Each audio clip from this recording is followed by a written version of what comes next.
हम संत सम्मेलन की प्रथम दिन की सभा में उपस्थित सज्जनों देवियों,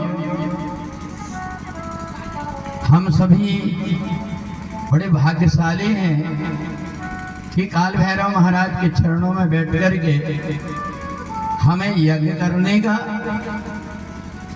और भगवान की कथा सुनने का मौका मिल रहा है।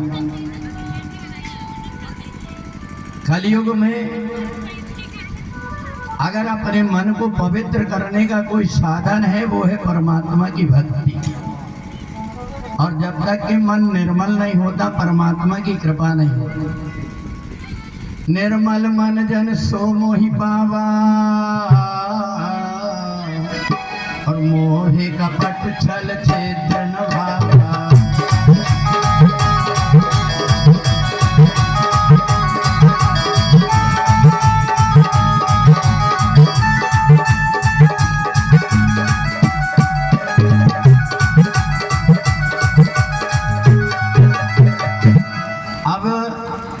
ये हमारा मन निर्मल कैसे हो?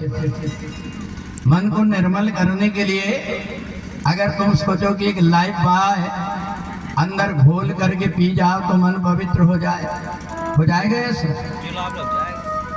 अगर हम बढ़िया सा 1 किलो का निरमा घोल करके जैसे कपड़ा धोते हैं वैसे अगर डाल दिए तो हो जाएगा?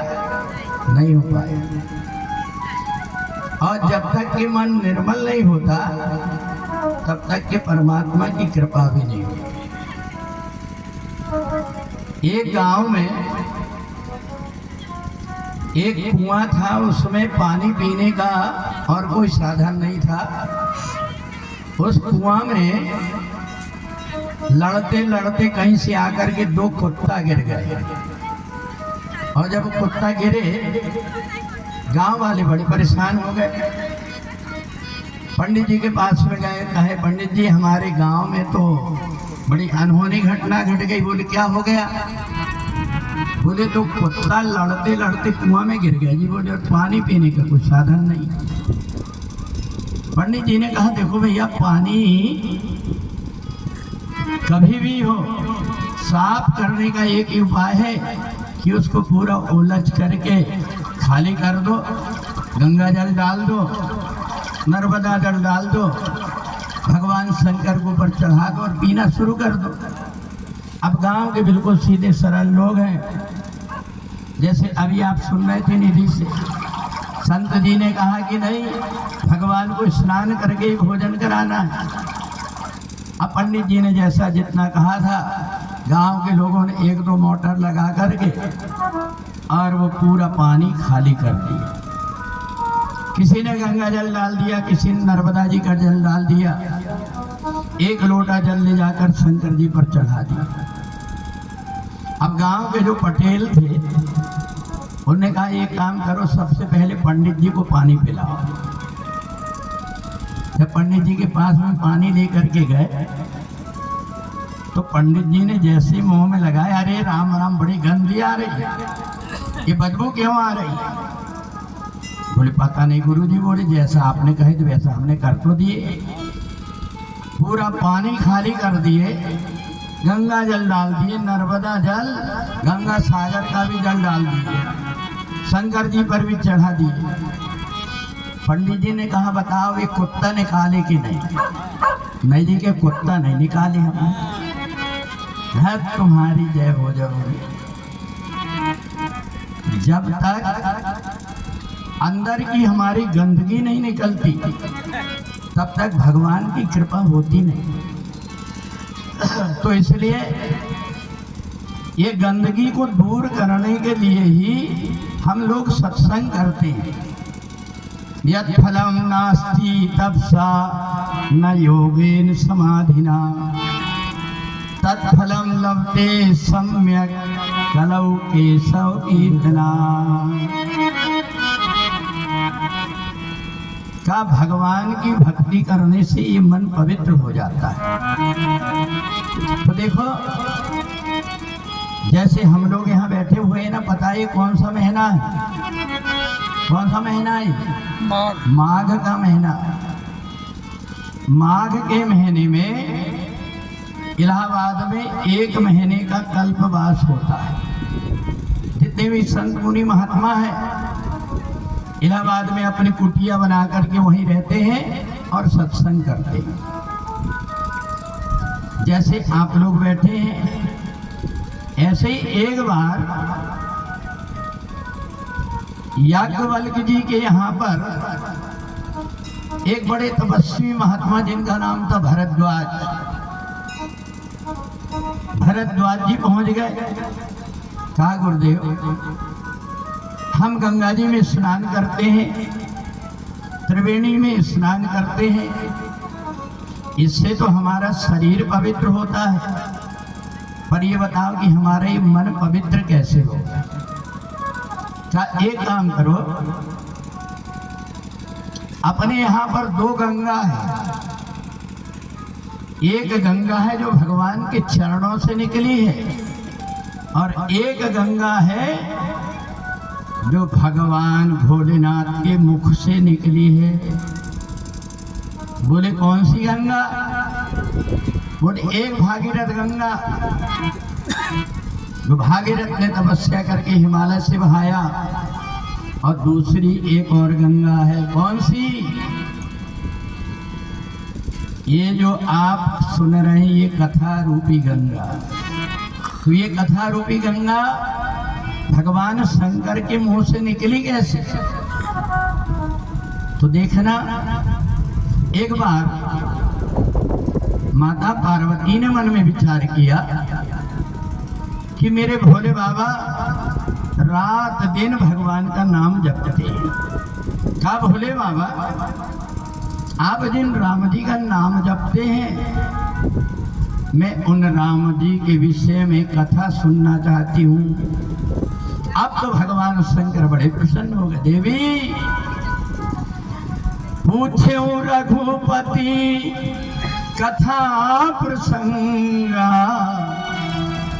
अरि सकल लोक जग पावनी गंगा।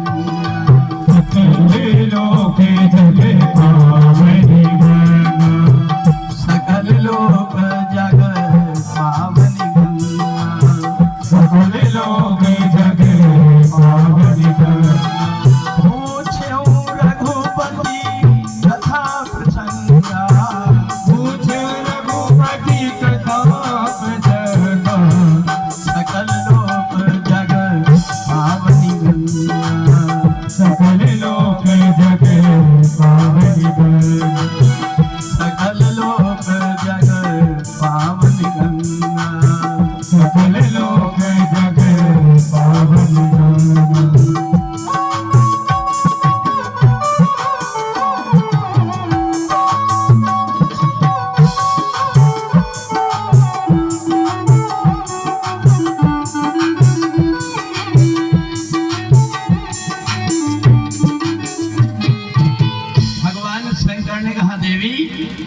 ऐसे ही कथा नहीं सुनाऊंगा, मैं सबसे पहले तुमको धन्यवाद दूंगा। अरे धन्य धन्य गिरिराज किशोरी। भगवान भोलेनाथ ने कहा देवी तुम धन्य हो और तुम्हारे पिताजी भी धन्य हैं। धन्य धन्य गिरिराज कुमारी, और तुम समान नहीं कोई उपकारी।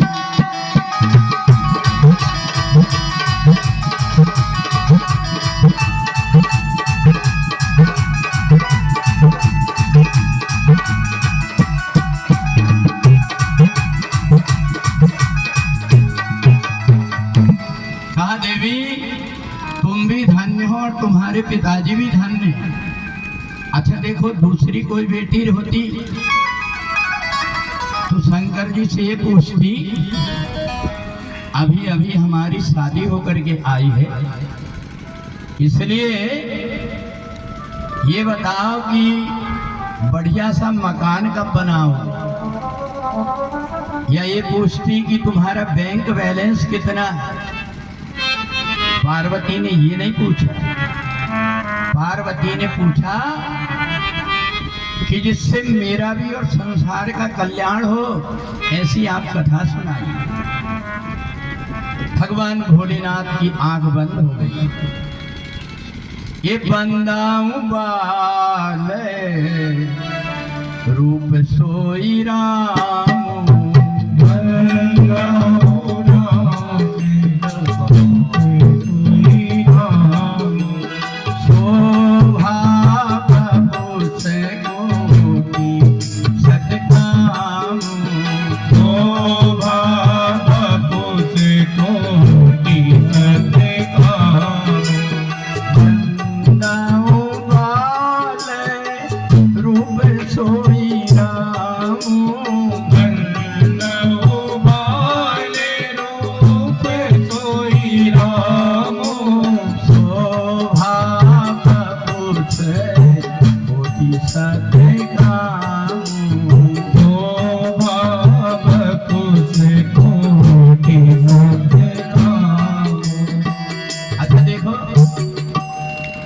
भगवान शंकर ने माता पार्वती से कहा, देवी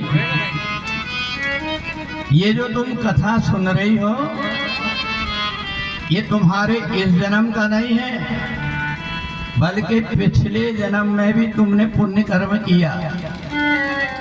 तुमको मैंने अगस्त ऋषि के आश्रम में ले गया कथा सुनाने के लिए, और वहां तुमने कथा सुनी, पर उस समय राम जी को जानती नहीं थी।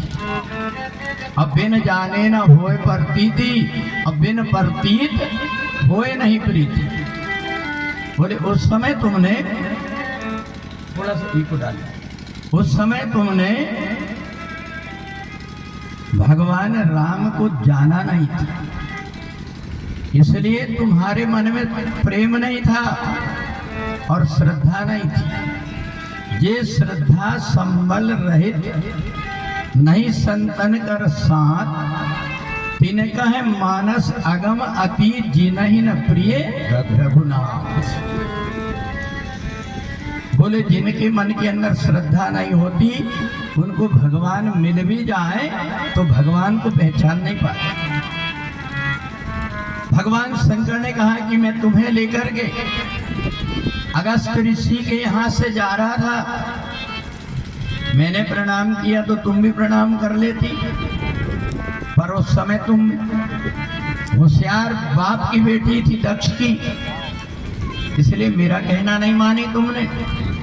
मैंने कहा देवी ये परमात्मा है, तुमने कहा ये परमात्मा हो नहीं सकते,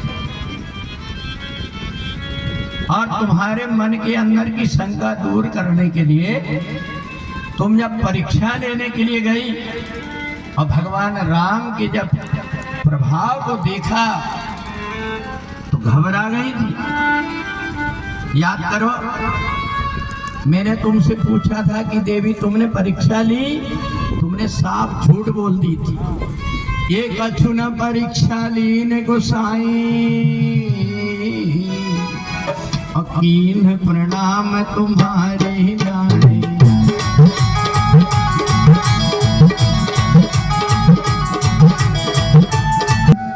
शंकर जी ने कहा तुमने मेरे से झूठ बोल दी थी, मैंने परीक्षा नहीं ली। जब मैंने आंख बंद करके देखा तो तुमने सीता का भेष धारण कर ली थी, और इसलिए मैंने तुम्हारा परित्याग कर दिया था।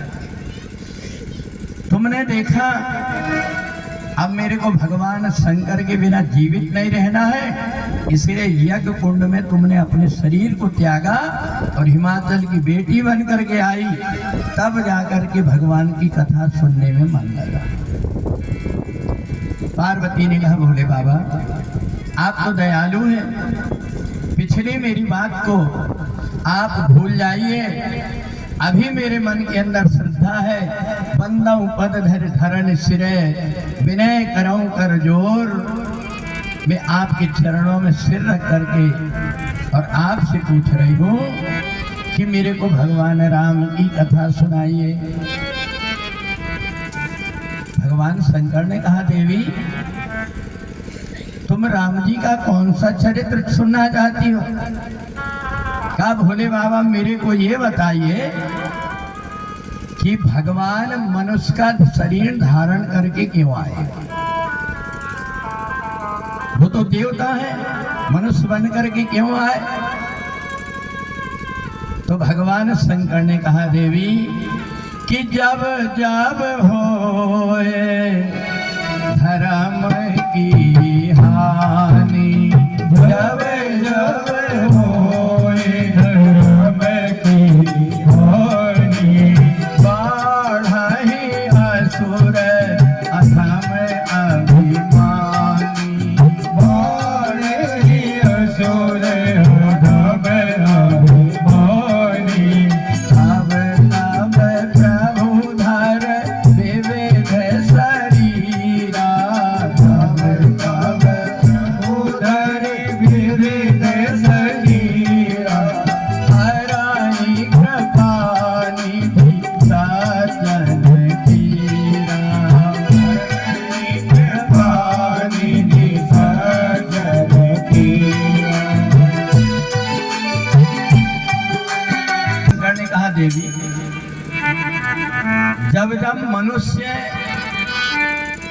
परमात्मा की भक्ति करना बंद कर देता है, जब जब भक्षाभक्ष खाने लगता है, तब तब परमात्मा अवतार लेकर के आते हैं। और राम जन्म के कोई एक कारण नहीं, अलग अलग अनेक कारण। कहा भगवान के दो पार्षद थे, आप जानते हैं, एक का नाम था जय और एक का नाम था विजय। एक बार सनत कुमार भगवान के दर्शन करने पहुंचे। सनत कुमारों ने शराब पी लिया था। उस समय पर जब द्वारपालों ने शराब पिया हुआ देखा उनको, तो द्वारपालों ने जब शराब पी करके और सनत कुमारों के साथ में अभद्र व्यवहार करने लगे, तो सनत कुमार समझ गए कि ये नशा की हालत में। सनत कुमारों ने कहा कि देखो तुमने इस समय पर नशा किए हुए हो और तुम भगवान के दरबार में रहते हो, ये अच्छी बात नहीं है, तुम दोबारा शराब मत पीना। जय और विजय दोनों द्वारपाल झगड़ने लगे, कहने लगे हम अगर शराब पीते तो अपनी पीते, तुम्हारे बाप का क्या पीते। सनत कुमारों ने कहा जाओ, हम तुमको श्राप देते हैं कि तुम जाकर के राक्षस हो जाओ। तो ये दोनों जय और विजय 3 जन्म तक राक्षस बने। पहले जन्म में हिरण्याक्ष और हिरण्यकश्यप बने, दूसरे जन्म में रावण और कुंभकर्ण बने। तो रावण और कुंभकर्ण को उद्धार करने के लिए भगवान ने राम अवतार लिया। बोले दूसरा कारण, जालंधर इतना बलवान हो गया तपस्या करके, सारे देवता परास्त हो गए। सारे देवता भगवान के पास पहुंचे कि हमारी रक्षा करो। भगवान ने कहा देखो उसकी जो पत्नी है वो भगवान शंकर की पूजा करती, और भगवान शंकर और पार्वती ने उसको आशीर्वाद दिया है पतिव्रता होने का, इसलिए उसके पति को मैं नहीं मार सकता। क्या प्रभु तब तो हमारी दुर्दशा हो जाएगी। स्वर्गलोक में जाकर के बैठ गया जालंधर। भगवान ने सोचा कि अब मेरे को कुछ ना कुछ तो करना पड़ेगा।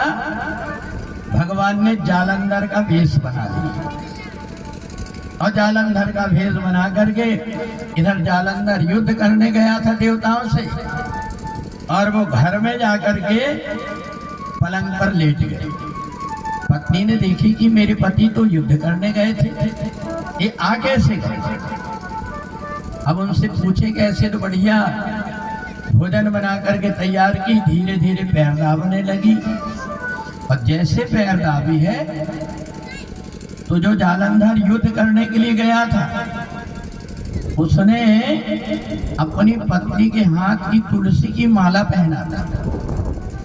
पत्नी ने कहा था सुनो, जब तुम्हारी मौत का समय आ जाएगा तो ये माला तुम्हारे गले से नीचे गिर जाएगा। और तुम्हारी मौत तब होगी जब मेरा पतिव्रत धर्म नष्ट हो जाएगा, इसके पहले तुम मरने वाले नहीं। जालंधर ने देखा कि मेरे गले से माला कैसे गिर गई, मेरी पत्नी का धर्म भ्रष्ट किसने कर दिया। जैसे ही घर में जाकर के आवाज लगाए तो अंदर से दरवाजा बंद। कहा वृंदा दरवाजा खोलो। वृंदा घबरा गई, मेरे पति देव तो यहाँ सोए हुए, बाहर मेरे पति की आवाज कैसे आ रही। दौड़ करके जाकर के जैसे दरवाजा खोला तो जालंधर खड़ा। कहा स्वामी मैं क्या देख रही हूँ, तुम दरवाजे में खड़े वो सही है या तो लेटे हुए वो सही। जालंधर ने कहा देख ये तुलसी की माला तेरी, देख करके पहचान ली ये तो मेरी ही माला है।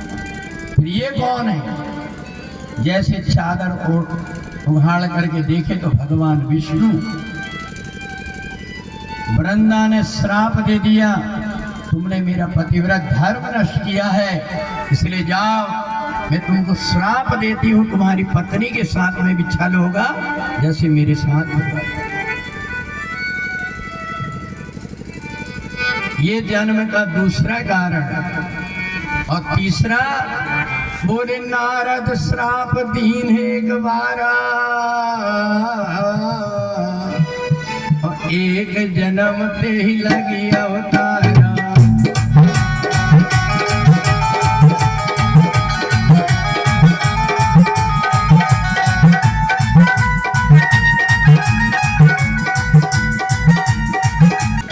पार्वती ने कही भोले बाबा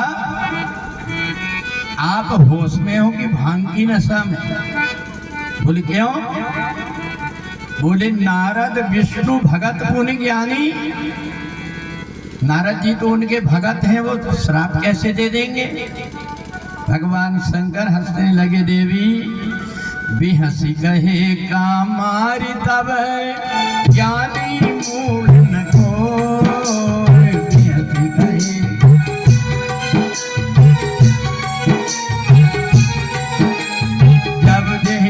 रघुपति करे सो तस ते क्षण हो।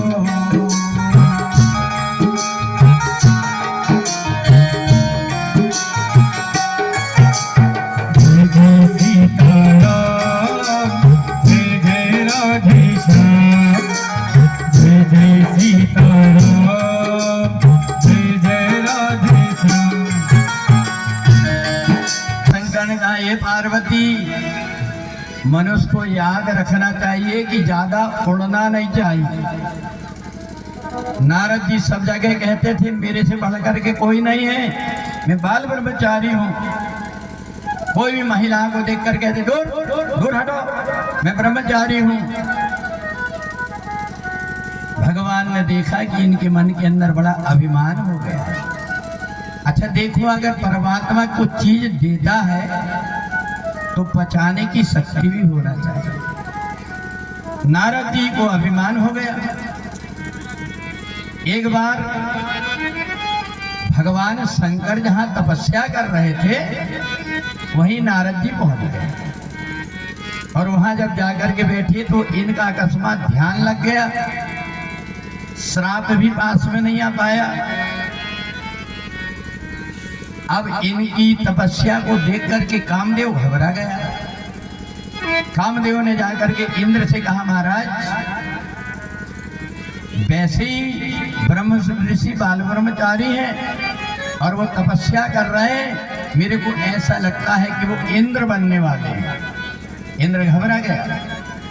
इंद्र ने कहा कामदेव तुम एक काम करो, नारद की तपस्या को भंग कर दो। कामदेव ने कहा प्रभु आप कह तो जरूर रहे परंतु वो बाल ब्रह्मचारी हैं, उनके आगे में टिक नहीं पाऊंगा। कहा नहीं मेरी आज्ञा है तुम जाओ। कामदेव जैसे गए तो उस समय पर शंकर जी ने जिस जगह पर तपस्या किया था कामदेव को कहा था कि तेरी कोई भी यहाँ पर माया नहीं चलेगी। कामदेव ने बहुत कोशिश किया परंतु नारद जी को डिगा नहीं पाया। अब वो तो हाथ जोड़ करके चरणों में गिर गया। नारद जी अपनी तपस्या पूरी हो गई होगी तो अब बंद कर दीजिए क्योंकि अब सारे देवता घबरा रहे हैं। नारद ने कहा हमें तो और कुछ नहीं चाहिए था, हम तो यहाँ पर बैठ करके तपस्या कर रहे थे, हमें और कुछ नहीं चाहिए। पर नारद जी के मन के अंदर अभिमान हो गया। कहा कामदेव तुम कैसे मेरे पास आए? बोले मैं तो आपके ऊपर सब प्रकार की कला करके देख लिया पर कोई प्रभाव नहीं हुआ। अब नारद जी को और अहंकार हो गया, शंकर जी से भी मैं बढ़कर के हो गया। शंकर जी ने तो काम को जीता था पर क्रोध को नहीं जीत पाया था। मेरे पास 2-2 डिग्री हो गई, काम भी जीत लिया और क्रोध भी जीत लिया। सबसे पहले जाकर के शंकर जी को बताना चाहिए, बताओ भोले बाबा मैं आपसे भी बढ़कर के हूं कि नहीं। भगवान शंकर के पास में गए, अब अकड़ करके खड़े नारद जी। शंकर जी ने कहा आइए देवर्षि ऋषि बैठिए। कहा नहीं नहीं मैं आपकी बराबरी में नहीं बैठ सकता क्योंकि मेरी डिग्री आपसे बड़ी है। भोले बाबा ने कहा फिर पार्वती एक काम करो इनके लिए बढ़िया ऊंची आसन लगाओ। पार्वती जी ने शंकर जी से ऊंची आसन लगाई। नारद जी घमंड से बैठे हुए। अब इधर नारद जी ने कहना शुरू किया प्रभु पता है तुम्हें कुछ? बोले बताइए नारद। बोले मेरी डिग्री तुमसे कैसी बढ़ गई? आपने कामदेव को तो जीत लिया था पर क्रोध को नहीं जीत पाए। याद करो तुमने क्या किया था, तीसरी नेत्र खोल करके कामदेव को भस्म कर दिया था और मैंने तो कामदेव को क्षमा कर दिया तो काम को भी जीत लिया और क्रोध को भी जीत लिया। शंकर जी ने कहा तुम जैसे ब्रह्मचारी के लिए तो ये बहुत बड़ी बात है नारद, पर एक बात है मेरे से तो बता दिया पर भगवान विष्णु को मत बताना तुम। नारद जी ने कहा वाह तुमको जलन हो रही है, आज अब भी जाऊंगा और जाकर के भगवान विष्णु को बताऊंगा। अब यहाँ भगवान विष्णु के पास नारद जी गए। नारद जी देख रहे हैं भगवान क्षीर सागर में लक्ष्मी जी के साथ बैठे हैं।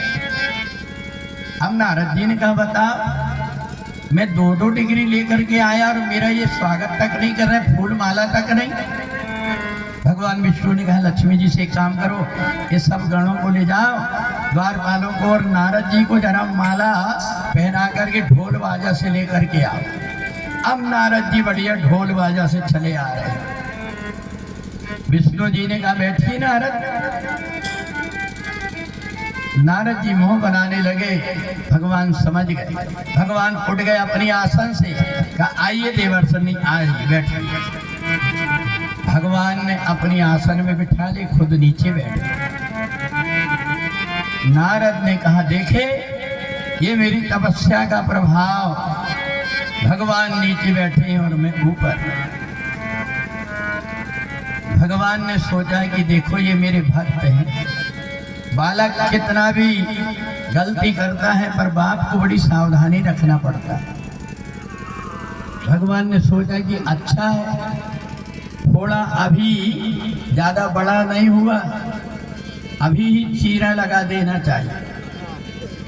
भगवान ने तुरंत अपनी योग माया से कहा जरा एक सुंदर नगर बनाओ। सुंदर नगर बना दिया। लक्ष्मी जी से कहा तुम इतनी सुंदर बन करके जाना कि नारद जी देख करके तुम्हारे आगे पीछे घूमते रहे। अब सुंदर नगर बन गया।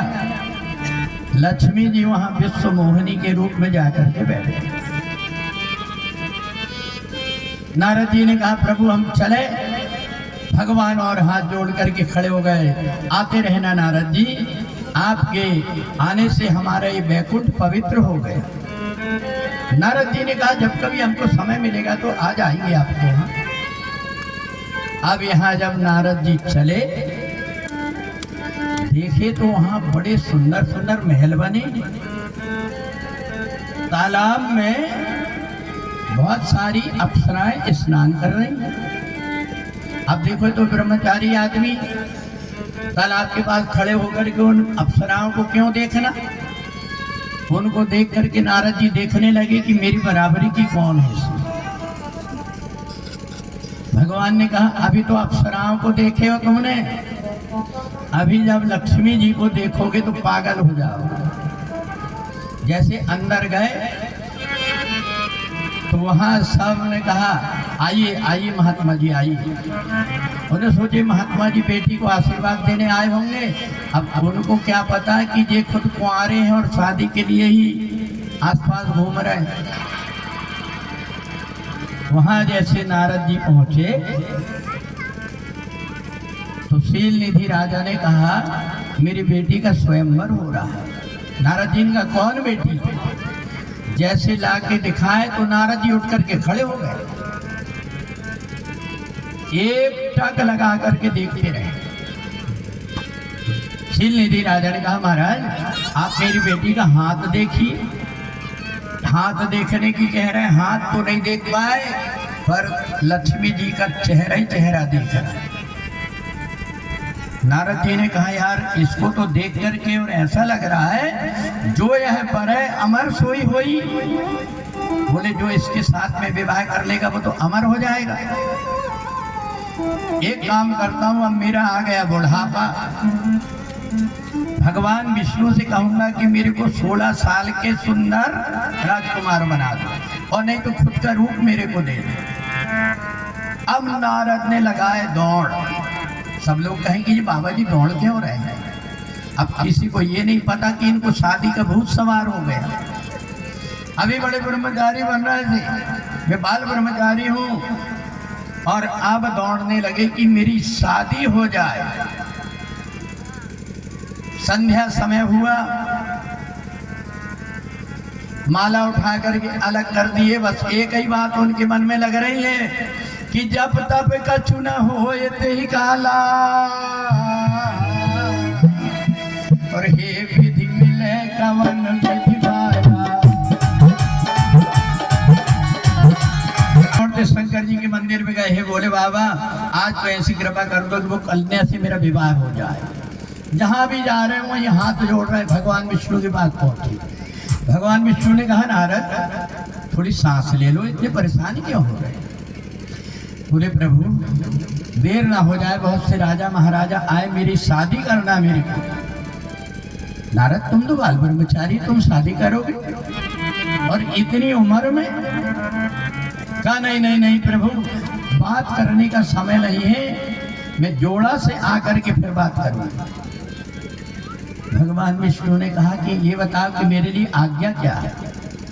बोले या तो मेरे को 16 साल का सुंदर राजकुमार बना दो या अपना रूप मेरे को दे दो। भगवान ने मन ही मन में विचार किया कि देखो अभी जब आए थे तो इनको बड़ा घमंड था कि मैं बराबरी से नहीं बैठ सकता, मैं ऊपर बैठूंगा। और अब शादी करने के लिए मेरा रूप मांग रहे हैं। भगवान ने कहा सुनो नारद, जिसमें तुम्हारा भला होगा मैं वही करूंगा। जय विधि होई परम हित नारद सुनहु तुम्हार। जिसमें तुम्हारा हित नहीं बल्कि परम हित होगा।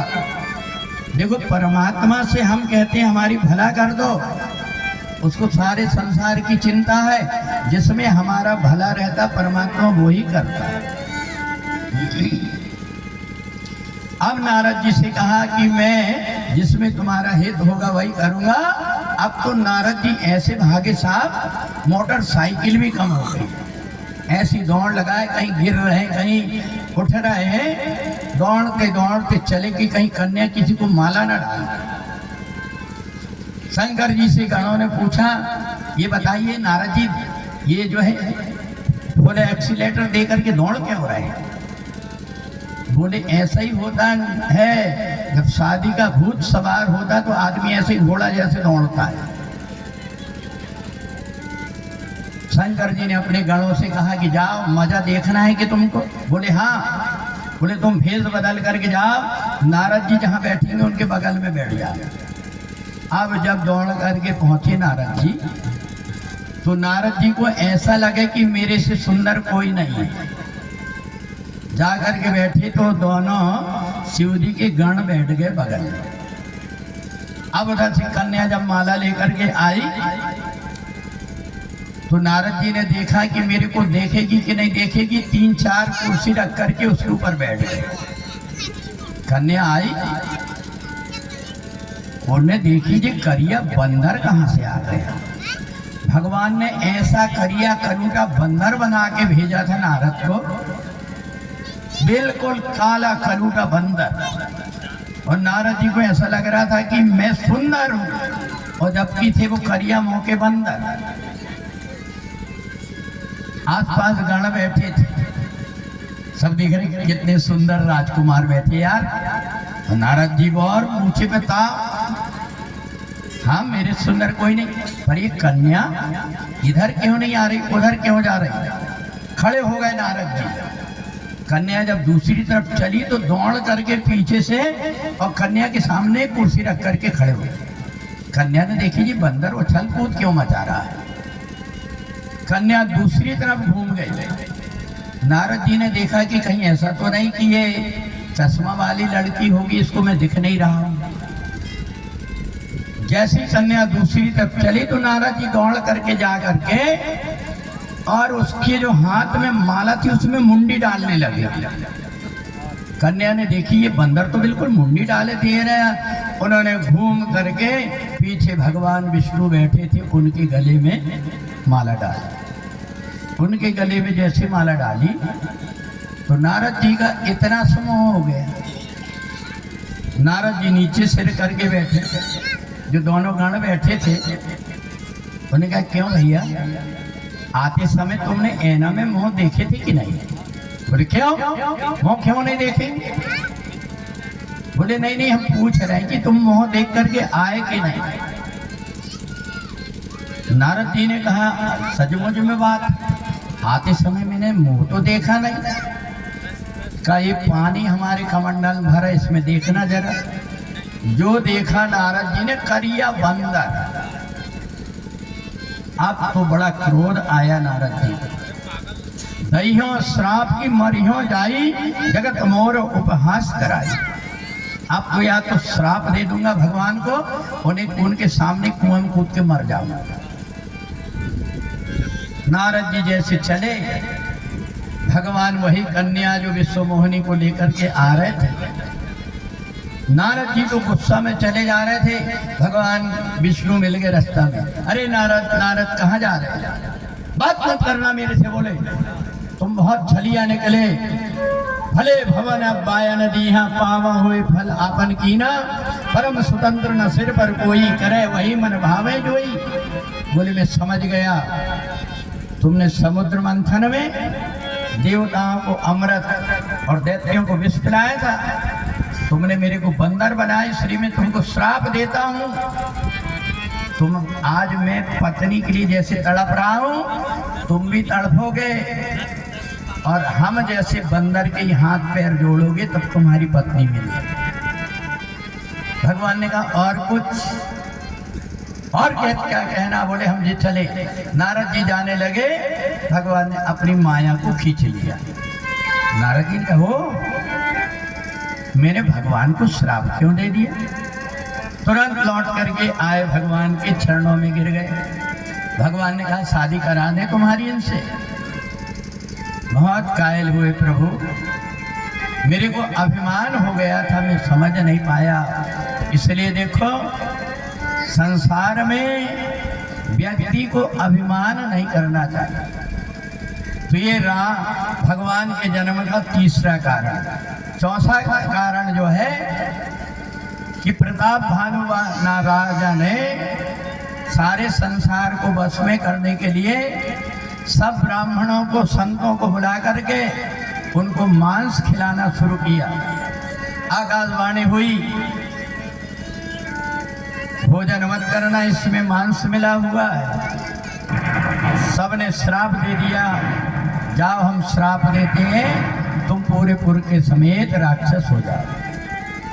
अरे श्याम तेरी बंसी बजे धीरे धीरे, श्याम तेरी बंसी बजे धीरे धीरे, श्याम तेरी बंसी बजे धीरे धीरे, श्याम तेरी बंसी बजे धीरे धीरे, बजे धीरे धीरे यमुना के तीरे, बजे धीरे धीरे वो यमुना के तीरे, श्याम तेरी बंसी बजे धीरे धीरे, श्याम तेरी बंसी बजे धीरे धीरे।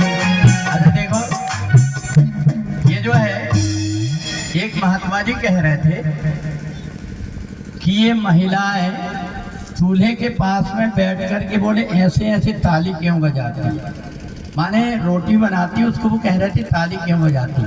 बोले जिसने सत्संग में ताली नहीं बजाया उसको दूसरे जन्म में औरत बन करके चूल्हे के पास ताली बजाना पड़ता है। इसलिए ऐसा काम ही काहे को हो, सब लोग ताली बजा करके बताओ। अरे श्याम तेरी बंसी बजे धीरे धीरे, श्याम तेरी बंसी बजे धीरे धीरे, श्याम तेरी बंसी बजे धीरे धीरे, श्याम तेरी बंसी बजे धीरे धीरे। इत में मथुरा इत में गोकुल, हित में मथुरा हित में गोकुल, बीच में यमुना बहे धीरे धीरे, बीच में यमुना है धीरे धीरे, बीच में यमुना बहे धीरे धीरे, बीच में यमुना बहे धीरे धीरे। श्याम तेरी बंसी बजे धीरे धीरे, श्याम तेरी बंसी बजे धीरे धीरे।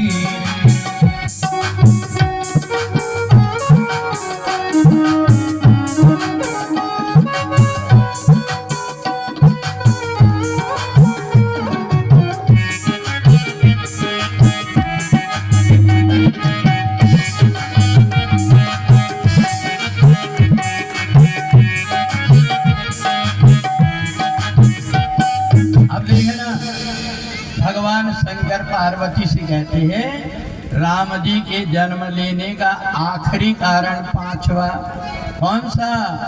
बोले स्वयंभू मनु अरु सतरूपा, स्वयंभू अरे मनुष्य रूपा, दिन ते भई नर सृष्टि अनूपा, दिन के भई नर सृष्टि अनूपा, संपत्ति धर्म आचरण नीका, संपत्ति धर्म आचरण नीका, अजहु पावै श्रुति जिन कीका, अजहु गावै श्रुति जिन कहलीका।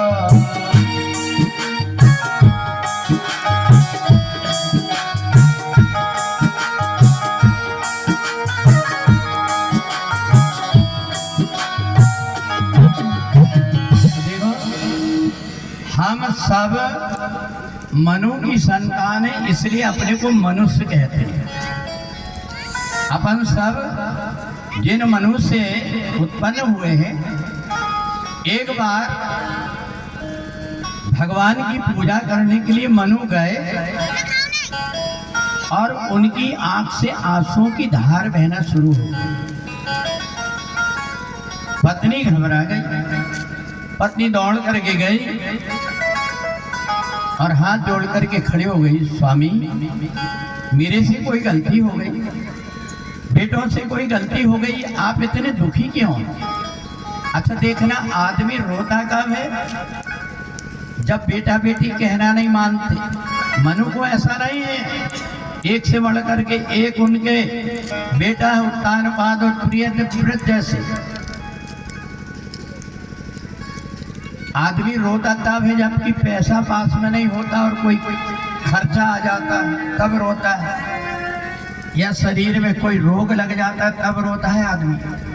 अच्छा, आदमी आपने अपने गांव में किसी को इसलिए रोते देखा है कि इतने दिन हो गए मेरी जिंदगी के, मेरे को अभी तक भगवान नहीं मिले कर? रोते देखा है आपने? नहीं देखे। कोई भी आदमी रोता नहीं कि मेरी इतनी जिंदगी हो गई, मेरे को परमात्मा नहीं मिले। और पता है भैया, ये मनुष्य का शरीर ही एक ऐसा है जिससे परमात्मा मिल सकते हैं। कोई दूसरे शरीर से परमात्मा मिलते नहीं। ये मनुष्य का ही शरीर है और ये शरीर जा रहा है। तो देखें, हमारी भी 66-67 साल की उम्र हो गई, हम तो अब ब्याज का जीवन जीते हैं। अपना पूरा डेरा समेट करके रखते हैं, चाहे घर में चाहे परदेश में, कहीं भी अपने प्राण निकल जाए, अब अपने को चिंता नहीं है, हर समय परमात्मा की भक्ति कर लेते हैं।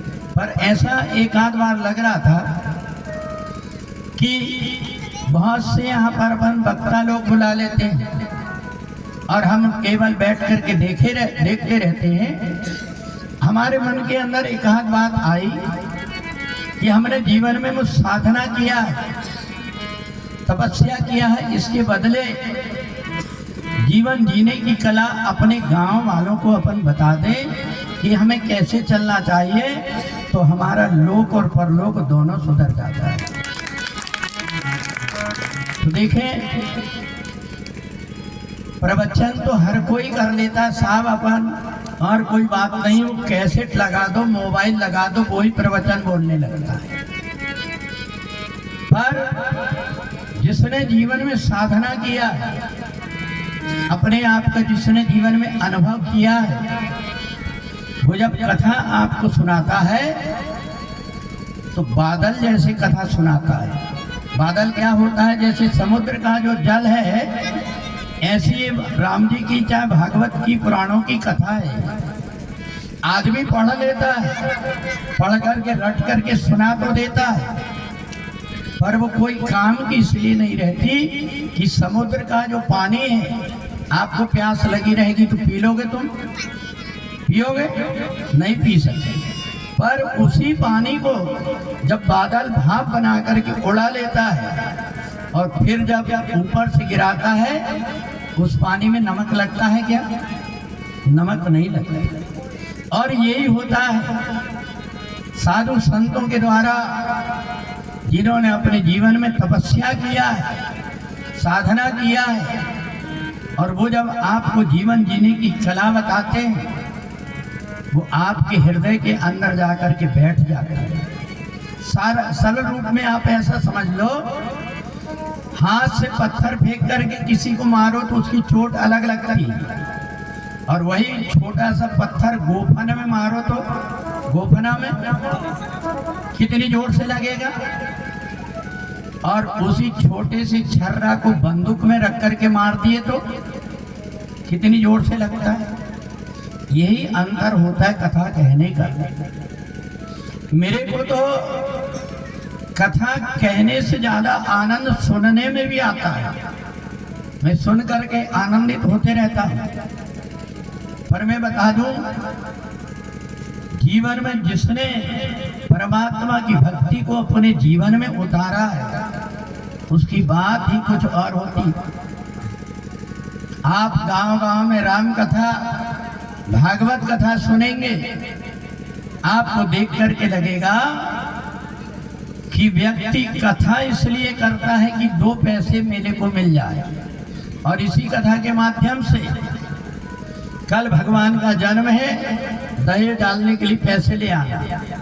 कल भगवान का जन्म होगा, झूला झुलाओगे, कपड़ा लत्ता जो कुछ है वो लेकर के आए। पर ये जो है संतों ने जो कथा बनाया है ये प्रसाद है, और इसलिए कहते हैं जो बांटा जाता है वो प्रसाद होता है, और जो बटोरा जाता है उसको विषाद कहते हैं। तो इसलिए संतों ने हमेशा समाज को दिया है, इसलिए हमारे मन के अंदर ऐसी भावना होती है। आप लोग सुबह के समय भी भगवान की पूजन करने आ जाते हैं, कथा में भी आ जाते हैं, घर में भी सब अपना काम कर लेते हैं। तो इसलिए एक घड़ी आधी से भी आध, तो जितना समय आपको मिलता है इसका सदुपयोग हो जाए। भगवान के लिए रोता है। कौन रोता है पता है? जिसके हृदय में परमात्मा के प्रति प्रेम होता है। आज मनु की आंख से आंसू आ रहे हैं। पत्नी गुरुदेव के पास में दौड़ी गई, गुरुदेव मेरी एक प्रार्थना है। आज मैंने महाराज को बहुत दुखी देखा है, उनकी आंख के आंसू बंद नहीं हो रहे हैं। आप कोई ना कोई बात है आप पूछ लीजिए। जैसे ही गुरुदेव पहुंचे मनु चरणों में गिर गए। महाराज क्या बात? सिर के ऊपर हाथ फेरा, अब तो मनु बिलक बिलक करके रोने लगे। गुरुदेव आपकी कृपा से मेरे को कोई चीज की कमी नहीं है, केवल एक ही बात का दुख है। होए न विषय बैराग, भवन बसत भा चौथपन, हृदय बहुत दुख लाग, ये तो जन्म गया हरि भजन बिने। गुरुदेव अब मेरी उम्र ज्यादा नहीं लग रही है मेरे को, बस मेरे को यही चिंता है मरने के पहले एक बार मेरे को परमात्मा के दर्शन हो जाए। अब तो गले से लगा दिया गुरुजी ने। बेटा मैं तेरे को आशीर्वाद देता हूँ, तेरी इच्छा पूरी हो जाएगी। जो इच्छा करी हो मन माही, और प्रभु प्रसाद का जो दुर्लभ नाही। गुरुजी ने कहा एक काम करो, तुम्हें मैं एक मंत्र देता हूँ। और देखो गुरुजी का जो मंत्र होता है ना, वो मंत्र कई लोग कहते हैं उसको छिपा करके रखना चाहिए। कहा नहीं, वो मंत्र छिपा करके रखना पड़ता है जिस मंत्र से कोई सिद्धि करना पड़ता है। तो भगवान से मिलने वाला जो मंत्र है वो छिपा करके नहीं रखा जाता है। गुरुजी ने कहा मैं तुम्हें एक मंत्र बता रहा हूं। ओम नमो भगवते वासुदेवाय, ओम नमो भगवते वासुदेवाय, ओम नमो भगवते वासुदेवाय,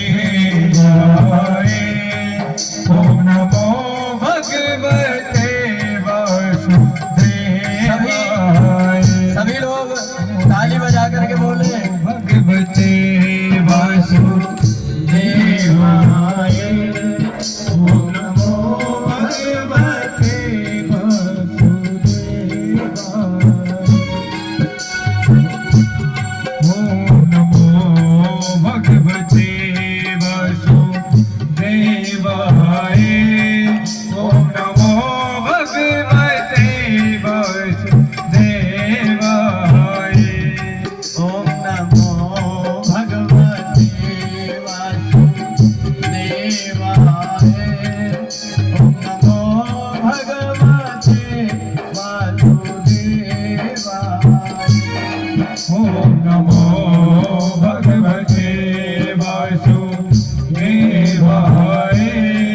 ओम नमो भगवते वासुदेवाय,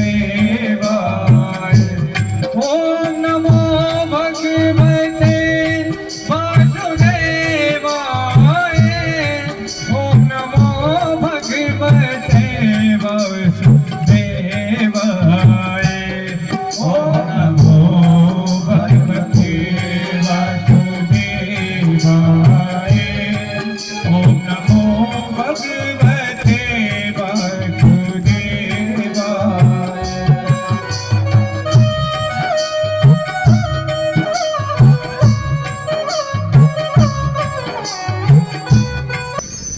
ने जैसे ही मंत्र दिया, कहा अब मैं जंगल में अकेले में जाकर के परमात्मा की भक्ति करूंगा। अपने बेटों को बुलाया, बेटा अबे राज तुम संभालना, मैं जंगल जा रहा हूँ। बेटा लोग चरणों में गिर गए, पिताजी आप जैसा कहेंगे वैसा मैं यहाँ व्यवस्था कर दूंगा, हमें छोड़ करके मत जाओ, आपका आशीर्वाद हमारे सिर पर बना रहे। परंतु उस समय परमात्मा की भक्ति में मन ऐसा हो गया था, मंत्र जापते जापते कहा नहीं बेटा अब मेरी जिंदगी का कोई ठिकाना नहीं है, इसलिए अब हम अकेले में रह करके परमात्मा की भक्ति करें। और देखो जैसे कोई तीर्थ स्थान है, अपने घर में बैठ करके अपन कथा करते हैं, उससे का जितना पुण्य होता है उतना पुण्य किसी सिद्ध स्थान पर, जैसे ये काल भैरव का सिद्ध स्थान है, अपन यहाँ बैठ करके कथा कर रहे हैं, इससे 10 गुना अधिक पुण्य होता है। कहा कि नहीं बेटा मैं तो कोई तीर्थ स्थान में जाऊंगा। और कहाँ पहुंचे पता है? कहाँ पहुंचे? कहाँ पहुंचे? नैमिषारण्य। हम लोग भी वहां पर भागवत की कथा करने के लिए गए थे नैमिषारण्य। वहां जाकर के देखा मनु और शत्रुपा गोमती नदी के किनारे वहां बट वृक्ष के नीचे बैठ करके और वहां तपस्या कर रहे थे। वो तपोभूमि है मनु और शत्रुपा। मनु और शत्रुपा दोनों भगवान का भजन करते करते कहाँ पहुंचे? गोमती नदी के किनारे। वहां जब पहुंचे तो जाकर के सोचा अब परमात्मा की भक्ति करना है, इसलिए कंद मूल फल जो कुछ भी मिले उनको खा करके इसी मंत्र का जाप करने लगे। उनके मन के अंदर एक प्रबल इच्छा थी। और क्या इच्छा थी? और अभिलाष निरंतर होई। आजा आजा आजा। और अभिलाष निरंतर होई, देखी नयन परम प्रभु सोई। और अभिलाष निरंतर होई, देखी नयन परम प्रभु सोई।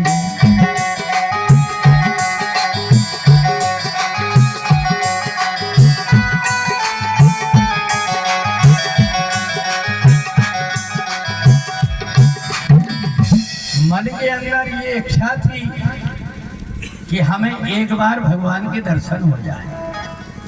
ब्रह्मा विष्णु महेश कई बार आए, का वरदान मांगो, तुमने बहुत तपस्या कर लिया, 1 लाख मंत्र जप लिए तुमने, हम प्रसन्न हैं, वरदान मांग लो। ओम नमो भगवते वासुदेवाय का जो 1 लाख जाप कर लेता है, देवता भी उस व्यक्ति की तरफ आशीर्वाद देने के लिए दौड़ने लगते हैं।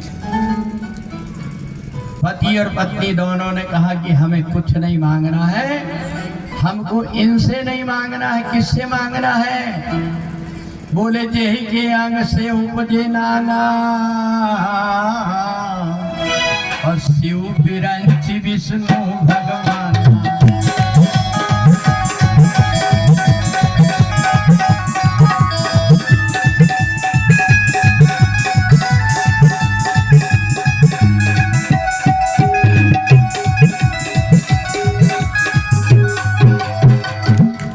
माता बहनों, पहले की जो महिलाएं थी ना, उनके लिए टीवी भी पहले नहीं थी। सप्ताह में 1 दिन बैठ करके वो रामायण का पाठ करती थी। अब होता है यहाँ? नहीं होता। हाँ, भाई लोग भी करते हैं शिव कुमार रामायण का हर सप्ताह पाठ, हर सप्ताह होता है। तो देखो ये अपने दादाजी थे, ये सब मिलकर के रोज सप्ताह में 1 दिन, या तो शायद शनिवार के दिन नारियल गुड़ लेकर के प्रसाद आ जाते थे। और उस दिन बीड़ा उठा करके आज हमारे यहाँ है, फिर बीड़ा उठा लेते थे कि कल अगले हफ्ते में तुम्हारे यहाँ। पर अब अब बहुत कम हो गया है, इसलिए मैं जहाँ कहीं जाता हूँ आपको रामायण की चौपाई सुनाता हूँ। ये चौपाई आपको सुनने को नहीं मिलेगी कई जगह, क्योंकि फिल्म के गाना तो मिल जाएंगे पर चौपाई नहीं सुनने को मिलती। पर इतना जरूर है कि सुबह सुबह 6:45 बजे के करीब 3 दोहा रामचरितमानस के आते हैं। किसमें आते हैं? रेडियो में। पर मैं आपको ये चौपाइयाँ हैं जो गा गा करके सुनाता हूँ। ये चौपाई क्या है पता है? मंत्र महामणि विषय ब्याल के, ये मेटत कठिन कुअंक भाल के। ये जो मैं चौपाई आपको सुना रहा हूँ ना, इससे भाग की बुरी रेखाएं मिट जाती हैं। मान लो किसी का कोई एक्सीडेंट होना है, घर में कोई बड़ी बीमारी आना है, ये चौपाइयाँ सुन करके वो दूर भाग जाता है। अरे भैया, रामायण का तो इतना प्रभाव है कि जे घर में रामायण आई भूत प्रेत तहाँ भूल ना जाए। जिस घर में रामचरितमानस रहती है वहाँ भूत प्रेत कभी जाते नहीं। पर वो रामायण में नहीं जिसमें भूत बैठे रहते हैं। भूत किस में बैठे रहते पता है? सबसे मैला कपड़ा हो गया हो जो रामायण में बंधा हो, गर्दा लग गए हो, जिसमें जाला लग गया हो, दीमक लग गए हो जो रामायण में, उसमें भूत प्रेत आकर के बैठ जाते हैं। इसलिए देखो, दहेज में रामायण तो मिल जाती है पर बांध कर रखने के लिए नहीं मिलती। कम से कम सप्ताह में एक दिन, ज्यादा नहीं बनता तो 5 दोहा पढ़ लो। और जब रामायण पढ़ोगे ना तो फिर सास और बहू में झगड़ा बंद हो जाएंगे, भाई भाई की बुराई खत्म हो जाएगी। इसलिए बंदौ तुलसी के चरण, जिन कीन्हे जग काज, कलि समुद्र बूढ़त लखो, प्रगटेउ 7 जहाज। इसके जो 7 कांड है ना, ये 7 जहाज है। जो कोई रामायण की चौपाई पढ़ लेता है वो अपने आप भव सागर से पार हो जाए। तो इसलिए देखो, मनु और शत्रुपा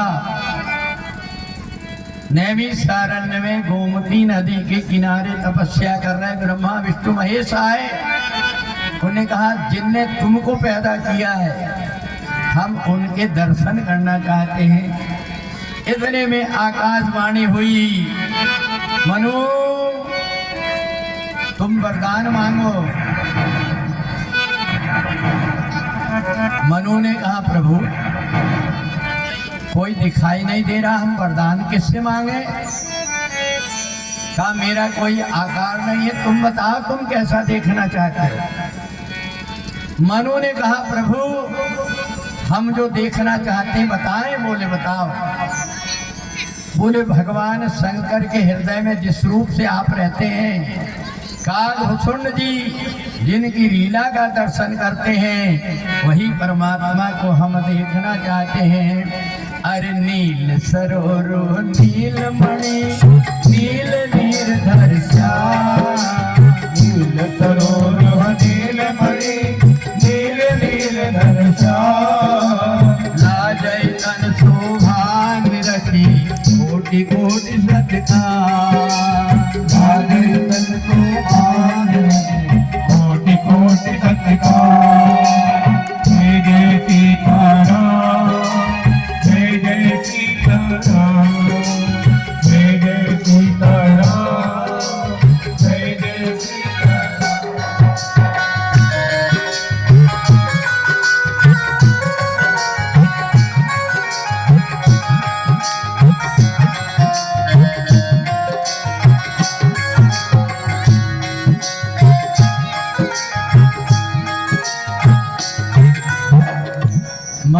कहा हम आपके सुंदर बाल रूप को देखना चाहते हैं।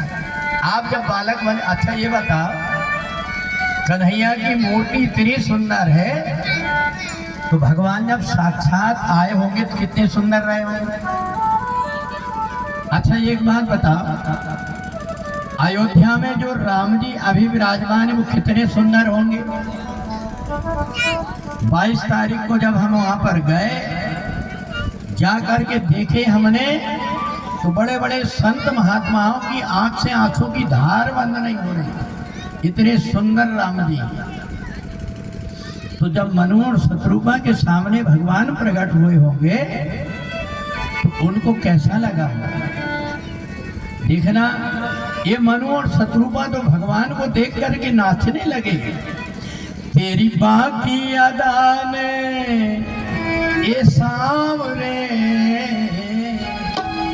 मुझे तेरा दीवाना बना दिया, मुझे तेरा दीवाना बना दिया, मुझे तेरा दीवाना बना दिया। तेरी बाकी अदा ने वो सामने, तेरी बाकी अदा ने ओ सामने मुझे तेरा दीवाना बना दिया, मुझे तेरा दीवाना बना दिया। तेरी बाकी अदा ने वो सामने, तेरी बाकी अदा ने ओ सामने मुझे तेरा दीवाना बना दिया, मुझे तेरा दीवाना बना दिया, मुझे तेरा दीवाना बना दिया, मुझे तेरा दीवाना बना दिया, मुझे तेरा दीवाना बना दिया, मुझे तेरा। तेरी बाकी अदा ने होता मेरे, तेरी बाकी अदा ने होता मेरे, मुझे तेरा दीवाना बना दिया, मुझे तेरा दीवाना बना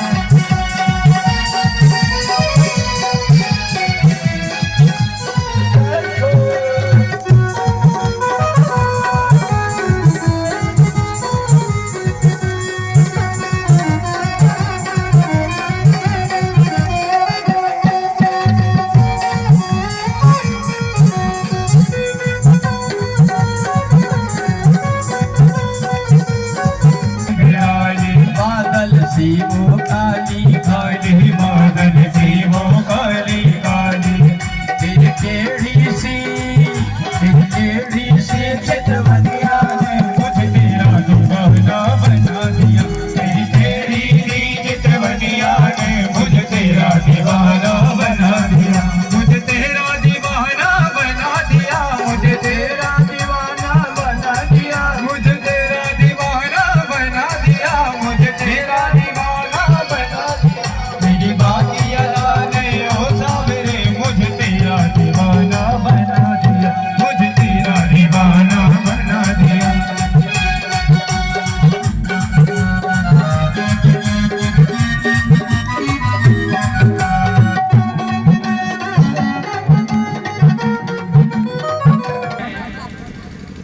जिस समय पर मनु और शत्रुघ्न ने भगवान के सुंदर रूप को देखा तो सुंदर रूप को देख करके नाचने लगे। अब इधर भगवान शंकर कहते देवी मनु और शत्रुघ्न दोनों से भगवान ने कहा कि तुम कोई वरदान मांग लो। मनु ने कहा हमारी तो एक ही इच्छा थी, हम आपके दर्शन करना चाहते थे, बस हमारी इच्छा पूरी हो गई, अब हमें कुछ नहीं चाहिए। भगवान ने कहा देखो मनु, ये तुम्हारी इच्छा पूरी हो गई पर मेरी इच्छा पूरी नहीं हुई। मनु ने कहा प्रभु आपकी क्या इच्छा है। कहा मेरी ऐसी इच्छा है कि तुम मेरे से कुछ ना कुछ मांगो। तो मनु ने कहा प्रभु अगर आप मेरे को देना ही चाहते हैं तो आप मेरे बेटा बन करके आ जाओ। जैसे ही मनु ने कहा कि तुम मेरे बेटा बन करके आ जाओ, भगवान बड़ी सोच में पड़ गए। मनु ने कहा प्रभु अब आप सोचने क्या लगे। बोले आप सरी से खो यूं कहाँ जाई, आप सरी से खो यूं कहाँ जाई,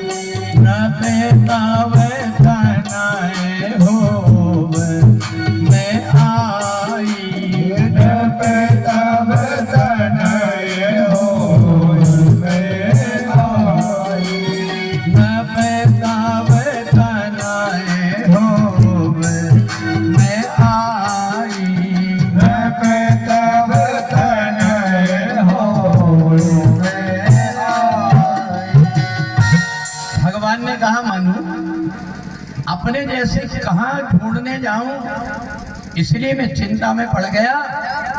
पर मैंने वचन दिया हूं, इसलिए मैं कह रहा हूं कि मैं खुद तुम्हारा बेटा बन करके आऊं। अब भगवान खुद बेटा बन करके मनु शत्रुपा के यहाँ आने की बात कहे। भगवान शत्रुपा के पास पहुंचे, देवी तुमने भी मनु महाराज जैसी तपस्या की है, तुम भी मांग लो। पर बाहरी शत्रुपा भगवान से कहा, प्रभु मैं आपसे कुछ मांगना नहीं चाहती। बोले क्यों? बोले ये बताइए कि आपकी बात का मेरे को अभी विश्वास नहीं है, तो मैं मांग करके झूठी क्यों पढ़ूं? तुम देने वाले नहीं हैं। भगवान ने कहा, देवी ऐसा क्यों बोल रही?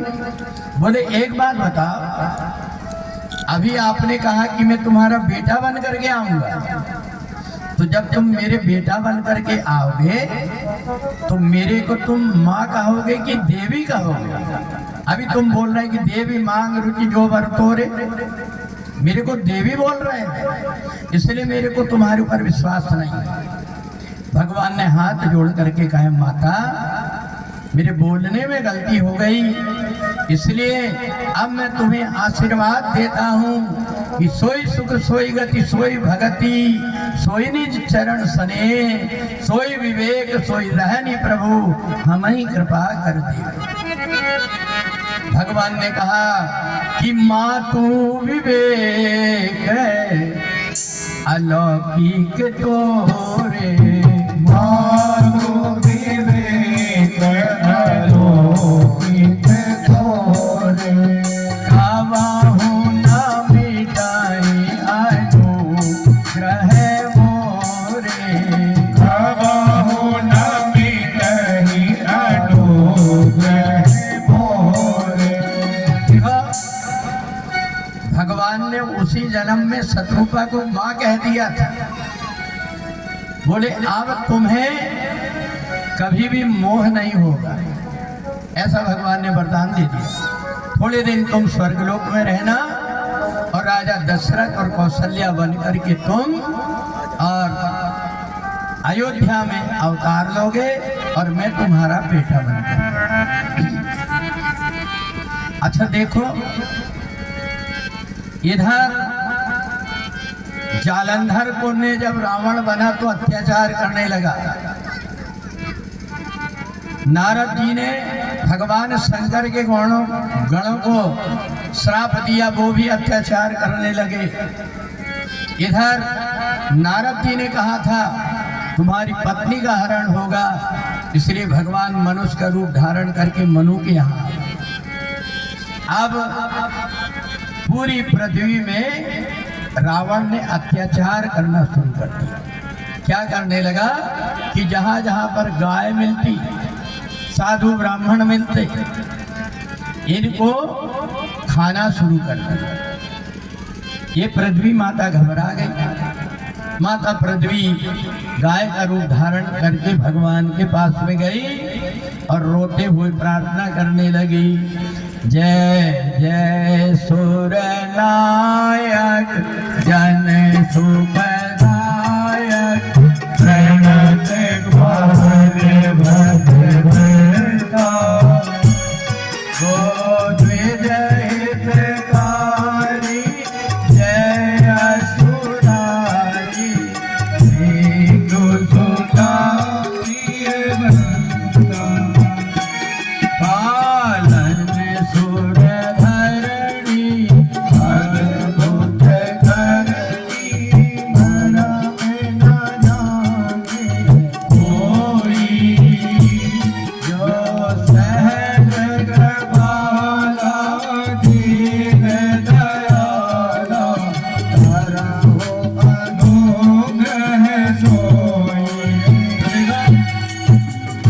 सारे देवता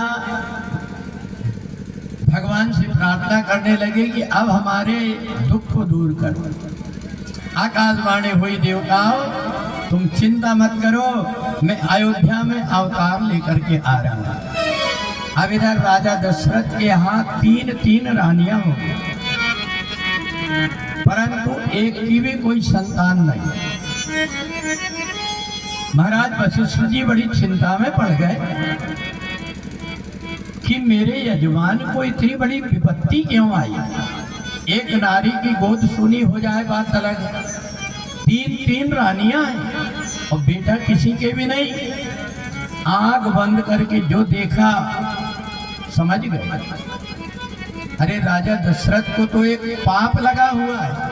अच्छा देखो, अपन जो यज्ञ करते हैं ना, अगर कोई व्यक्ति यज्ञ नहीं करके परिक्रमा भी लगा लेता है तो उसके सिर पर जो जाने अनजाने पाप होते वो नष्ट हो जाते। राजा दशरथ को एक श्राप लगा था, गुरुदेव समझ गए, इसलिए संतान नहीं हो रही। अकेले में बुलाए राजा दशरथ, राजन तुम्हारे जीवन में काली काली छाया तुम्हारे पीछे घूम रही है, क्या है? राजा दशरथ ने नीचे सिर कर लिया, गुरुदेव मेरे जीवन में एक गलती हो गई। कौन सी? बोले एक पति पत्नी थे, दंपति, दोनों को आंख में नहीं दिखाई दे रहा था और उनका एक बेटा था जिसका नाम था सरमन। जब उसकी शादी हुई और घर में बहू आई तो बड़ी शैतान बहू, ऐसी बहू वो आपने देखा होगा ना, वो मांगने वाले सरमन आते, कह अरे मेरे राम वाले, वो रो रो करके वही कथा सुनाते हैं। ये क्या करती थी बहू, एक मटकी ऐसी बनवाई, उसमें 2 खंड, एक में खट्टी महेरी बनाती थी, एक में बढ़िया खीर बनाती थी। और रोज सास ससुर को वो खट्टी महेरी दे। कभी बाप की तबीयत खराब, कभी माँ की तबीयत खराब, दोनों एक दूसरे से चर्चा करें। देवी रूखी सूखी रोटी मिल जाती, परंतु ये खट्टी महेरी रोज रोज खा करके ऐसा लग रहा है कि अब तो मर जाना चाहिए। सरमन ने सुन लिया, मेरे माता पिता ऐसा क्यों बोल रहे हैं कि खट्टी महेरी रोज खा खा करके ऐसा लग रहा है कि अब तो मर जाना चाहिए। इसने सोचा कि देखना चाहिए कि घर में कोई गड़बड़ तो नहीं हो रही। अच्छा देखो, कई बार जो है आदमी घरवाली से इतने डरते हैं कि उनको कोई बोल भी नहीं पाता। अरे कोई आदमी थोड़े दिन अकड़ते भी है ना, तो शादी के 2-4 साल बाद तो उनकी भी अकड़ खत्म हो जाती है, बोल नहीं पाता। एक आदमी बड़ा गुस्सा का तेज, वो बात में पत्नी को बुबाई बहन कहती थी, अब भाभी आएगी जब देखेंगे हमको खूब गुस्सा बताता है। उसने पहले धौंस बनाया, जब शादी होकर के आई वो एकदम से अकड़ के कहते मेरी थाली पर भरना, ऐसे ही मौका उठाया। अब वो बेचारी पत्नी रोज घबरा है कि वरना नाक में मार देगा कि गला दबा देगा, क्या करेगा कोई ठिकाना।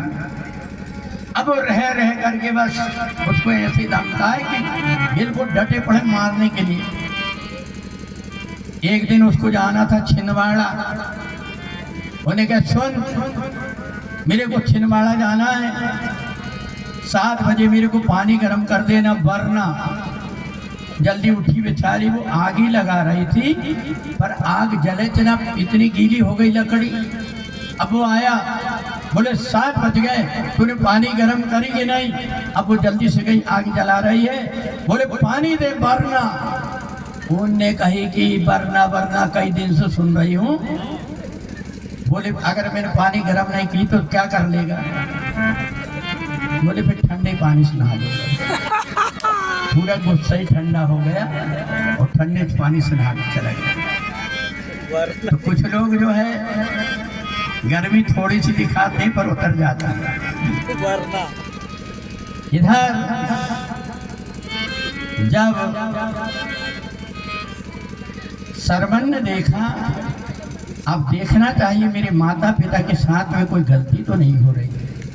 जैसे देखा उसने तो पत्नी ने जैसे थाली ला करके सरवण के पास रखी तो उनने सरका करके पिताजी की तरफ सरका। पत्नी दौड़ करके आई, नहीं नहीं नहीं नहीं, ये क्या कर रहे हैं, अपनी अपनी थाली में खाओ। उनकी थाली दूसरी ला रहे। बोले नहीं पिताजी इसमें खाएंगे, मेरी थाली दूसरी ला रहे। जैसे खाए बोले बेटा शर्मन आशीर्वाद देता हूँ बेटा, जुग जुग जिए, आज मेरे को मीठी खीर खाने को मिली। और जैसे ही अपनी थाली खा करके देखा कई दिन का खट्टे मही का बना करके, शर्मन ने जाकर के देखा वो मटकी में 2 खंड बने हुए थे। शर्मन समझ गया। सब वेद शास्त्र भी कहते हैं, संत मुनि महात्मा भी कहते हैं, माँ बाप से बढ़कर जग में दूजा नहीं कोई ठिकाना। जिसने तुम्हें जन्म दिया है उसका दिल कभी न दुखाना। माँ बाप से बढ़कर जग में दूजा नहीं कोई ठिकाना। जिसने तुम्हें जन्म दिया है उसका दिल कभी न दुखाना। जिसने तुम्हें जन्म दिया है उसका दिल कभी न दुखाना। जिसने तुम्हें जन्म दिया है उसका दिल कभी न दुखाना। इन माताओं को देखना, इनके पेट में जब बालक रहता कितनी तकलीफ होती होगी, और जब बेटा होता है तो क्या होता है। 9 माह पेट में रख कर कितने ही कष्ट उठाया। 9 माह पेट में रख कर कितने ही कष्ट उठाया। खुद कीले में वो सोती, सूखे में हमें सुलाया। खुद कीले में वो सोती, सूखे में हमें सुलाया। ऐसी ममता मई माता को कभी भी नहीं सताना। जिसने तुम्हें तो दिया है उसका दिल कभी न दुखाना। जिसने तुम्हें जन्म दिया है उसका दिल कभी न दुखाना। माँ बाप से बढ़कर जग में पूजा नहीं कोई ठिकाना। जिसने तुम्हें जन्म दिया है उसका दिल कभी न दुखाना। जिसने तुम्हें जन्म दिया है उसका दिल कभी न दुखाना। शर्मन ने तुरंत एक कामड़ बना लिया और कामड़ बना करके माता पिता दोनों को बिठाल करके तीर्थ ले गए। पूरा दिन चलते रहा। इधर उनको तुम कमंडल में पानी भर करके दे दिए थे, परंतु वो जो पानी था चलते चलते में कमंडल लुढ़क गया। पत्नी ने कही सुने मेरे को प्यास लग रही परंतु पानी तो लुढ़क गया है, पानी कहाँ से लाए। कहा देख मेरा बेटा थक गया होगा। उसने पैदल पैदल अपने दोनों को कंधे पर रखा है, हम थोड़ी देर प्यासे रह लेंगे पर पानी के लिए मत सता। जब थोड़े आगे आधी रात को पहुंचे, सुबह सुबह होने लगा तो अयोध्या के किनारे सरयू नदी के किनारे पहुंच गए। वहां पर जब सीताराम सीताराम सीताराम की कीर्तन सुनाई देने लगा तो शर्मन के पिता जो शांतनु थे उन्होंने कहा बेटा ऐसा लग रहा कि अपन अयोध्या के किनारे आ गए। बोले हाँ पिताजी बस थोड़ी दूर ही अयोध्या है। कहा बेटा तेरी माँ बहुत प्यासी है, गला सूख रहा है, पास में ही सरयू नदी है, तू पानी ला दे। सरमन ने कहा पिताजी मैं अभी लाता हूँ। कामड़ को लेकर के झाड़ में टांग दिया। अब पानी लेने के लिए जैसे गया, उस समय राजा दशरथ आसपास नगर के घूम करके देख रहे थे हमारे नगर में कोई जानवर तो नहीं आ गया, क्योंकि एक दिन पहले गाय को कोई शेर मार दिया। अब राजा दशरथ ने जैसे देखा सरयू नदी में कमंडल डोबा श्रवण कुमार ने, और बुड़बुड़ बुड़बुड़ की आवाज आई। राजा दशरथ ने उठाया बाण और शब्द भेदी बाण जैसे मारा, वो जाकर के श्रवण की छाती में लगा। जैसे छाती में लगा, हे राम कह करके नीचे गिर। राजा दशरथ दौड़ करके आए, देखते हैं तो एक ब्राह्मण का बेटा रामानंदी तिलक लगाया हुआ है, सीने में बाण घुस गया है, खून बह रहा। राजा दशरथ पहुंचे, अरे राम राम मेरे से कितनी बड़ी गलती है। जैसे पहुंच करके बाण निकालने लगे, कहा महाराज इसको मत निकालना, पहले मेरी प्रार्थना सुन। मेरे माता पिता दोनों अंधे हैं, उनको दिखाई नहीं देता। मैं मरने के पहले उनको जल पिलाना चाहता हूँ। ये कमंडल का जल ले जाकर के मेरे माता पिता दोनों को पिला देगा। इसके बाद में बताना, नहीं तो वो पानी नहीं पी। जैसे ही राजा दशरथ ने सुना, बाण जैसे निकाला, वैसे श्रवण के प्राण निकले। हाथ में कमंडल लेकर के धीरे धीरे राजा दशरथ जब चले, दोनों पति पत्नी कह रहे थे देवी पता नहीं हमारा बेटा रात में कहाँ भटक रहा होगा, कब आएगा। जैसे ही पैर की हाथ सुनाई दी, कहा चिंता मत करो, अपना बेटा आ गया। बेटा श्रवण आजा। राजा दशरथ बोल नहीं रहे।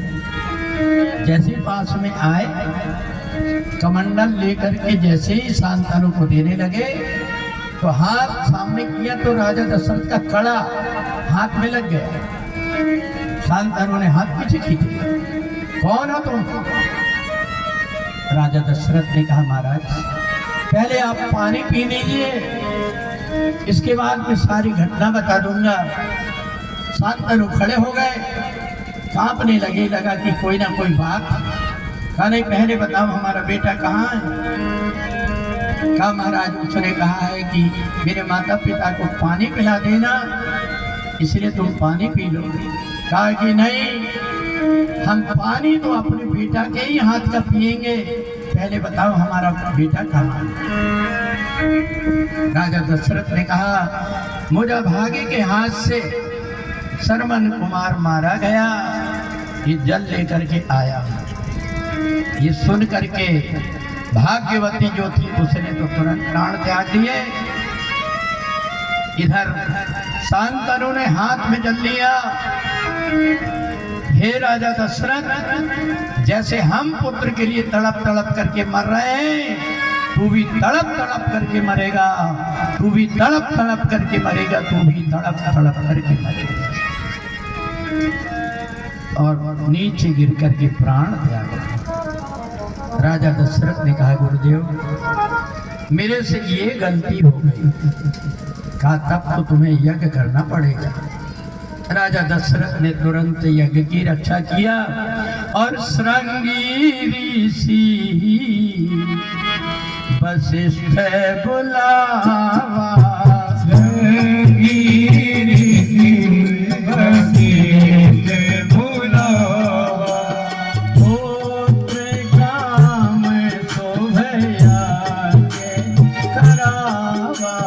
पुत्र काम शोभया के करावा।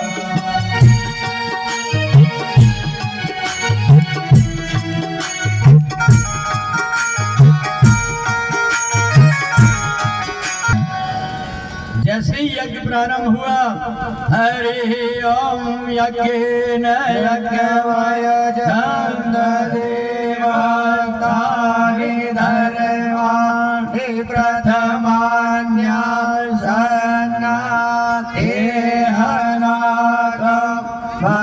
माना। जैसे यज्ञ प्रारंभ हुआ, भगति सहित मुनि आहुति दीने और प्रगटे अग्नि चरु कतरनी। हाथ में खीर लेकर के कहा, राजा ये तुम्हारी पत्नी को ले जा करके दे दो। राजा दशरथ ने वो खीर लिया, आधी खीर कौशल्या को दे दिया, उसमें फिर 2 भाग बना करके कैकेयी को दे दिया और सोचा कि सुमित्रा को पहले देना चाहिए था, ये बाद में आई, इसलिए कौशल्या और कैकेयी के हाथ से सुमित्रा को कहा कि तुम अपने हाथ से सुमित्रा को खीर दिए।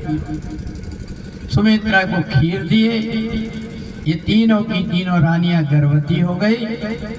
9वां महीना आया, चैत्र का महीना, 9वीं की तिथि, दोपहर का समय, मध्य दिवस, अति शीत न घामा, पावन काल लोक विश्राम। उसी समय पर सारे देवताओं ने देखा भगवान आ रहे हैं, भगवान आ रहे हैं। आकाश में देवता लोग फूलों की वर्षा करने लगे। स्वागतम रामा सुस्वागतम रामा, स्वागतम रामा सुस्वागतम रामा, स्वागतम रामा सुस्वागतम रामा, स्वागतम तू स्वागतम शरणागतम रामा, स्वागतम रामा स्वागतम रामा, स्वागतम रामा, स्वागतम रामा। बोलिए सच्चिदानंद भगवान की। सुर समूह विनती करे पहुँचे निज निज धाम। सुर समूह विनती करे पहुँचे निज निज धाम, जग निवास प्रभु प्रगटे अखिल लोक विश्राम। जग निवास प्रभु प्रगटे अखिल लोक विश्राम। जय जय सीताराम, जय जय राधा राम, जय जय सीताराम, जय जय सीताराम। इधर सारे देवता जैसे गए, वैसे ही भगवान चतुर्भुज रूप में माता कौशल्या के सामने प्रकट हो गए। माता कौशल्या ने देखी, अरे मेरे घर तो भगवान आ गए। तुरंत पूजा की थाली उठाई और उठा करके आरती करने लगी। ओम जय जगदीश हरे, स्वामी जय जगदीश हरे, आरती करके हाथ जोड़ करके स्तुति करने लगी। भाई प्रगट कृपाला दीन दयाला, कौशल्या हितकारी, हर्षित महतारी होने मनहारी, अद्भुत रूप विचारी, लोचन अभिरामा, मधुबन श्यामा, निज आयुध भुजचारी, भूषण बनमाला, नयन विशाला, शोभा से दुखड़ाई। माता जी ने देखा मेरे सामने भगवान आ गए, स्तुति करने और स्तुति करके और वो कोना में जा करके दूर बैठ गए। भगवान ने कहा बता, मैं इनके यहाँ आया और ये तो गुस्सा होकर के बैठ गई। भगवान डरते डरते पहुंचे, क्योंकि शत्रुपा ने पहले डांट दिया था भगवान को। अब डरते डरते पहुंचे, हाथ जोड़ करके कहते, माता जी मेरे से कोई गलती हो गई। कौशल्या का बात मत करना, मेरे से झूठे कहेंगे। हम मनुष्य झूठ बोले तो बात अलग है, तुम भी झूठ बोलते हो। भगवान ने कहा माता जी मैंने तो अभी कुछ बोला ही नहीं। बोले याद करो तुमने कहा था कि मैं तुम्हारा बेटा बन करके आऊंगा। भगवान ने कहा हाँ मैं कहा तो था। बोले देखना जरा तुम मेरे बेटा बन के आए कि मेरे बाप बन करके आए। इतने 6 फुट के 4 हाथ वाले। अरे किसी के यहाँ बेटा बेटी होते 5 की जगह 6 उंगली होती है तो कहते बेटा तो हुआ पर छेंगा हुआ। ये बताऊंगी 4 हाथ वाला बेटा हुआ। भगवान ने कहा ये तो मैंने आपको विश्वास दिलाने के लिए दर्शन कराया। भगवान तुरंत छोटे बन गए। बोले अब गोद में ले लो हंस दो एक बार। मैया ने कहा बिल्कुल नहीं हंसूंगी। बेटा पैदा होता थी कपड़े लत्ते जेवर ये सब पहन कर भगवान ने तुरंत छोटा सा रूप बना करके अपने कपड़े लत्ते सब अलग कर। बोले अब ले लो गोद में। मैया ने कही छोटे तो बन गए हो पर मुंह तो बड़ा है पट पट बोले जा रहे हो। भगवान चुप हो गए। कहे अब ले लो गोद में। कहा अभी भी नहीं लूंगी। बेटा पैदा होता है तो पहले रोता है। रो के बताओ जब गोद में लूंगी। सोनी बचन सो जाना रोदन ठाना कोई बालन गुरगोपा यह चरित गावै हरि पद पावै ये न परई भव कोपा। विप्र नेनु सुर संत हिते लीन मनुज अवतार निधि ज्ञान रविंद तनो माया गुण हो पार मन सिया राम चरण कीजे। भगवान जैसे छोटे बन कर के रोने लगे वैसे ही सारी दासियां दौड़ी। दौड़ो दौड़ो इधर कौशल्या की दासी आई। राजा दशरथ पाल महाराज बधाई हो। बोले क्या हुआ। बोले माता कौशल्या को बेटा हुआ। उधर से कैकेयी की दासी आई। बोले महाराज बधाई हो क्या हुआ। माता कैकेयी को बेटा हुआ। उधर से नाचते हुए सुमित्रा की दासी आई। बोले महाराज एक बार नहीं 2-2 बार बधाई। बोले क्यों। बोले सुमित्रा को 2 बेटे हुए। राजा दशरथ ने कहा बाजा वालों को बुलाओ। बाजा वालों को बुलाए। बोले बाजा बजाओ। सारे जितने भी हैं सब बाजा बजाने लगे। सारी दास दासियां नाचने लगी। 4-4 प्रगटे ललनवा अवध में बाजे बधनवा। 4-4 प्रगटे ललनवा और में बाजे बधनवा। 4-4 प्रगटे ललनवा अवध में बधनवा। जो भगवान को अपना मान